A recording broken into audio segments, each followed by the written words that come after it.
गाड़ी जाऊथिला मोर क्षिप्र बेगरे आ मन भी नियंत्रणर बाहरी थिला कारण आज बुली जावा एक नुआ जगह को प्रकृतिर से सौंदर्य रूप को उपभोग मु करी आ मो साथी रे आपण को भी करई नेबी।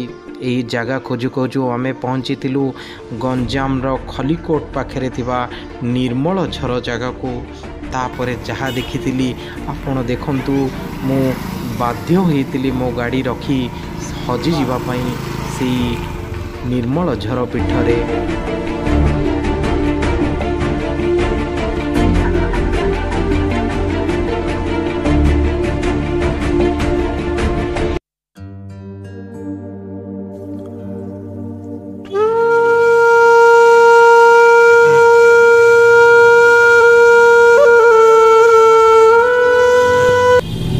हेलो हाय नमस्कार मुझे आपणकर से Dayashish Panigrahi welcome to your channel Panigrahi talk. मो पछपटे देखुं एक प्रकृतिर सुंदर सौंदर्यर चादर भितर ढांकी हो जाइथिबा आउ एक पर्यटन स्थली आसंतु बुली जिबा।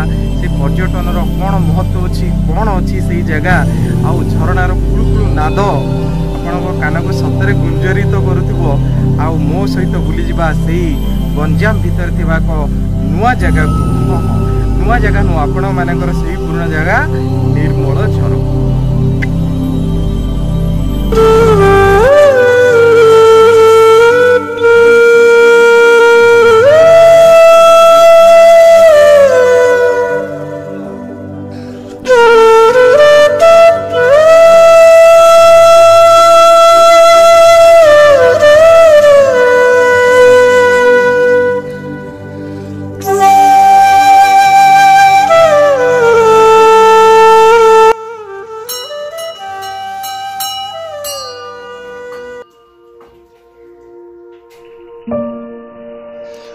कुळुकुळु नादरे बही जाइथिबा से झरणा पानी को मो हाथ रे जेतेबेले स्पर्श करिथिली तार जो ठंडा अरण्य बनरू आसीथिबा से झरणा पानीर स्वादरे से झरणा पानीर मोहरे किछि समय पई मु हजि जाइथिली।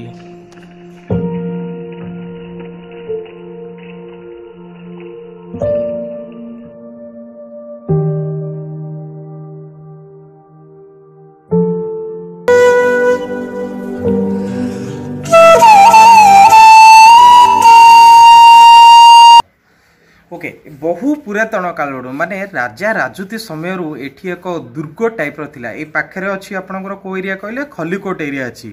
खलिकोट रो टिके आगो को आसिले बा आरंभ तो कहले चले से गड़ को रक्षा करिवा पई राजा जेतेबेले रहुतिले सेतेबेले एई मांकर मंदिर करिथिले आ मां होचनी परा साहा भरोसा आ मां से सीमा रे जगी बसिथिले शत्रुर आक्रमण रु आउ सेही होची निर्मल झर। बोधे यही जो झरणा जो यही कुळुकुळु नादर बही जाउची समस्ते खोजुचंदी ए झरणार उत्पत्ति स्थल कोठी किंतु आज पर्यंत ये एक विराट रहस्यमय भितरे लिपिबद्ध होई रही जाइची आउ तार भी अनुसंधान चली धीरे धीरे आमे आपण को बुले नहीं देखिबा आउ हजि जिबा पुणी एक सौंदर्यर रूपमय चारुलेखा चित्रपट भितरे आसंतु।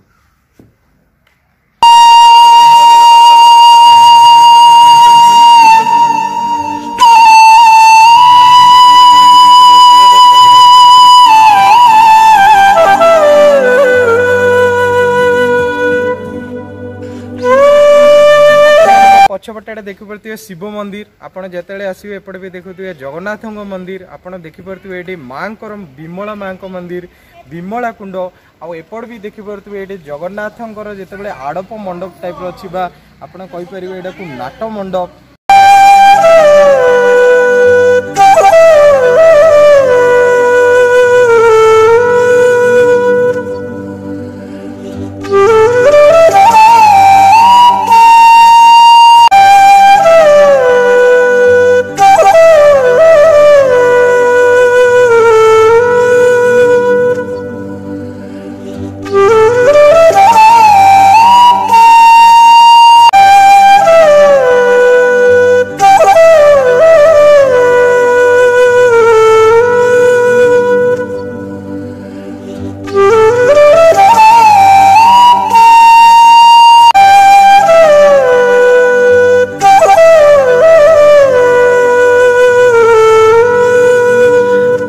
ବାସ୍ ଏତିକିରେ ରହୁଛି। ପୁଣି ମୋର ଏକ ପ୍ରୟାସ ଆଉ ଆପଣଙ୍କୁ କଥା ଦେଉଛି ପୁଣି ଦେଖା ହେବା ନୂଆ ଏକ ଜାଗା, ନୂଆ ଏକ ସ୍ଥାନ, ନୂଆ ଏକ ରୂପରେ।